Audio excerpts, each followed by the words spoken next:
Vision Village Schoolmaster Academy, a school of arts and science. Namaskaram andi, welcome.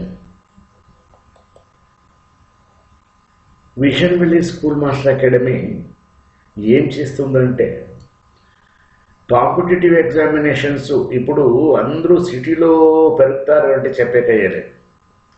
మన దేశము పల్లెటూరు దేశము, చాలా పల్లెటూర్లే ఉన్నాయి. Only mega cities Hyderabad, Secunderabad, Bengaluru, Calcutta metro cities అందరూ అక్కడికి పోయేకయ్యలేదు, చదివేకయ్యలేదండి.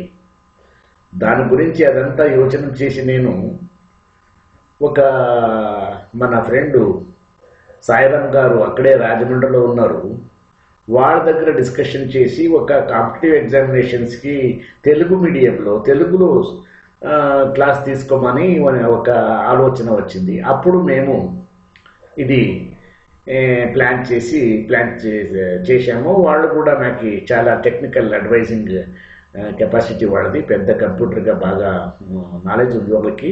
వాళ్ళు నాకు రాజమండ్రి బిడ్డ, పేరు సాయిరామ్, స్వామి సాయిరామ్. వెల్, పల్లెటూరు అంటే మనము తెలుగే, అంత తెలుగేలే కాదు, ఇది ఇంగ్లీష్ నాలెడ్జ్ కూడా మేము దాని గురించి కూడా యోచన చేశాం. చూడండి, just you follow me, that's all.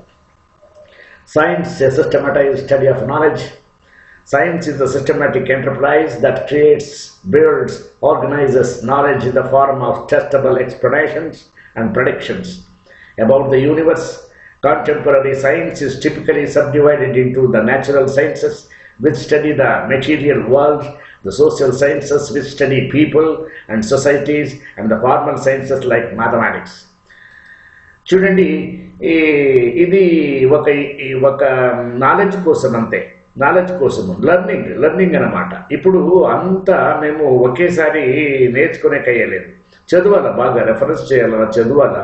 దాని గురించి ఏమి ఇంగ్లీష్లో చదవచ్చు, తెలుగులో రాయొచ్చు, that is the different issue. కానీ నాలెడ్జ్ కోసమే, జ్ఞానం కోసమే మేము ఏదైనా చేస్తున్నాం. For example, reading certain things. Natural sciences, a branch of science concerned with the description of living, non-living organisms, ecology, biomes, etc. Prediction of scientific ideas and thoughts, understanding, experiment, observation, inference, and like this. Science గురించి కొన్ని slides ఇది చూడండి. ఇప్పుడు మేము competitive examinations కోసము ఇది ఒక general knowledge classes. ఇది శక్తి వనరులు, ఒక దేశం యొక్క సామాజిక మరియు ఆర్థిక అభివృద్ధి మరియు దాని జీవన ప్రమాణాలు దాని శక్తి వనరులుగా న్యాయంగా ఉపయోగించబడిన ఆధారపడి ఉంటాయి. సమాజం ఎక్కువ స్థిరమైన అభివృద్ధి కోసం అందరికీ తగిన మరియు సురసమైన శక్తిని అందాజించడానికి భారతదేశం కట్టుబడి ఉంది. సాంకేతిక వృద్ధి మరియు పురోగతిలో దాని శక్తి డిమాండ్. ఇప్పుడు ఈ renewable energy sources, non renewable energy sources అన్ని మేము ఇక్కడ చూపించాము. చూడండి, ఈ solar power energy, wind power energy, etcetera. భారతదేశంలో పునరుత్పాదక ఇంధన వనరులను ఉపయోగించే విద్యుత్ ప్లాంటేషన్స్ మొత్తం శక్తి వినియోగించే 28% దోహదం చేస్తాయి. పునరుత్పాదక ఇంధన వనరులు ఉపయోగించే విద్యుత్ ప్లాంటేషన్స్ నుంచి 70% శక్తి మరియు అణు విద్యుత్ ప్లాంట్ నుండి 2% శక్తి ఉత్పత్తి అవుతుంది.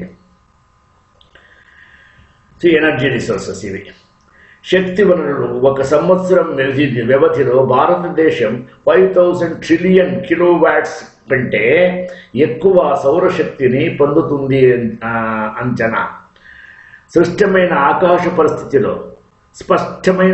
పరిస్థితిలో రోజువారీ సగటు సౌరశక్తి లభ్యత 4 నుండి 7 kW/h మీటర్ స్క్వేర్ వరకు ఉంటుంది. భారతదేశం చదురపు కిలోమీటర్ భూభాగానికి 20 మెగావాట్ల వరకు సార విద్యుత్తులను ఉత్పత్తి చేయగలదు. వీటిని వివిధ రకాల అనువర్తనాలకు ఉపయోగించవచ్చు.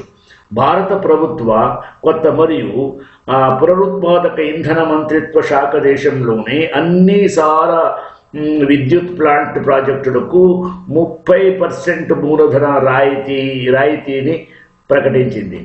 ఈరోజు భారతదేశం పునరుత్పాదక ఇంధన పెట్టుబడుల కోసం ప్రపంచంలో అత్యంత ఆకర్షణీయమైన మార్కెట్లో ఒకటిగా మారుతుంది. చూడండి, ఇది సోలార్ ప్లాంట్. ఇప్పుడు సోలార్ ప్లాంట్కి చాలా ఇంపార్టెన్స్ ఇస్తూ ఉంది గవర్నమెంట్ ఆఫ్ ఇండియా, భారతదేశ సర్కారం. భారతదేశం 3 వైపుల నుండి సముద్ర చుట్టూ ఉన్నందున టైడల్ వేవ్ కరెంట్ మరియు థర్మల్ ప్రవణత రూపంలో సముద్రం నుంచి శక్తిని వినియోగించుకుని గణనీయమైన సామర్థ్యం దీనికి ఉంది. శక్తిని వినియోగించే ఈ సాంకేతికతలను ప్రస్తుతం ప్రదర్శన దశలో లేదా వాణిజ్యీకరణ ప్రారంభ దశలో ఉన్నాయి. భారత ప్రభుత్వ అంచనాల ప్రకారం దేశ సుమారు 8000 మెగావాట్స్ టైడల్ శక్తిని కలిగి ఉంది. వీటి నుండి లభిస్తుంది గుజరాత్లో Gulf of Kutch, Gulf of Kutch, Gulf of Cambay, పశ్చిమ బెంగాల్లోని సుందర్బన్ ప్రాంతంలో వరుసగా గంగా డెల్టా. న్యూక్లియర్ సైన్స్ చూడండి, nuclear science that nuclear science physics అనేది అణు కేంద్రాలు మరియు వాటి భాగాలు మరియు పరస్పర చర్యలను అధ్యయనం చేసి భౌతిక రంగం. న్యూక్లియస్ ఒక అణువు యొక్క కేంద్రం. ఇది న్యూక్లియర్ను ప్రోటాన్స్ మరియు న్యూట్రాన్లు తయారవుతుంది. ఇప్పుడు చూడండి, అటామిక్ స్ట్రక్చర్లో atom consists of electrons, protons and neutrons. Protons are packed together in the nucleus and the electrons which are revolving around the nucleus of an atom. ఇప్పుడు న్యూక్లియస్ని చాలా హిట్ చేస్తే న్యూట్రాన్ నుంచి, అప్పుడు బేరియం క్రిప్టాన్ అని split అయ్యి nuclear fission అయ్యి enormous quantity of energy, శక్తి విడుదలవుతుందండి. అదే nuclear energy. ఈ న్యూక్లియర్ ఎనర్జీ న్యాచురల్గా అయితే స్పేస్లో న్యూక్లియర్ ఫ్యూజన్ అవుతుంది. ఇక్కడ ఫ్యూజన్ అంటే కంబైనింగ్, ఫిజన్ అంటే బ్రేకింగ్ అనమాట. ఇది మేము డిస్కస్ చేసింది ఇప్పుడు బ్రేకింగ్. భారతదేశంలో జల విద్యుత్ మరియు పునరుత్పాదక ఇంధన వనరుల తర్వాత అణు విద్యుత్ 4వ విద్యుత్ ప్లాంటేషన్స్. తారాపూర్లో మహారాష్ట్ర, రాణా ప్రతాప్ సాగర్ రాజస్థాన్, కల్పక్కం తమిళనాడు, సరోరా యూపీ, దెన్ కాక్రాపూర్ గుజరాత్, కైగా కర్ణాటక. మన దేశం యొక్క మొత్తం విద్యుత్ ఉత్పత్తి సామర్థ్యంలో 3% కన్నా తక్కువ వ్యవస్థాపిత సామర్థ్యాన్ని కలిగి ఉంది. ఇది అటామిక్ పవర్ ప్లాంట్స్ అండి. Nuclear power reactors. అయ్యప్పటి మేము అనేక పారిశ్రామిక దేశాలు తమ విద్యుత్ శక్తి అవసరాలుగా 30% కంటే ఎక్కువ అణు రియాక్టర్స్ నుంచి తీర్చాయి. ప్రస్తుతం అన్ని వాణిజ్య అణు రియాక్టర్లు న్యూక్లియర్ ఫిజన్ ఆధారపై ఉన్నాయి. భవిష్యత్తులో అవకాశం అణు విలీనం నుండి శక్తిని ఉత్పత్తి చేయడం. 2020లో ప్రారంభిస్తున్న ఈ international thermonuclear experimental reactor ITER fusion reaction భారత్లో సహా 7 దేశాల సహకారంలో దీనిని రూపించారండి. ఇది ఒక కారకం 10 ద్వారా శక్తి విస్తరణ ఉత్పత్తి చేస్తుంది మరియు 500 మెగావాట్స్ ఫ్యూజన్ శక్తిని ఉత్పత్తి చేస్తుందని అంచనా. దాదాపు $500 మిలియన్ మొత్తం ఖర్చులో 90% విలువపై పరికరాలు భారతదేశం ఈ ప్రయోగానికి అందిస్తుంది మరియు దాని తదుపరి ఆపరేషన్ మరియు ప్రయోగాల్లో కూడా పాల్గొంటుంది. ఇది కైగా న్యూక్లియర్ పవర్ స్టేషన్ అండి, పవర్ ప్లాంట్ అండి. థ్యాంక్ యూ, ధన్యవాదాలు.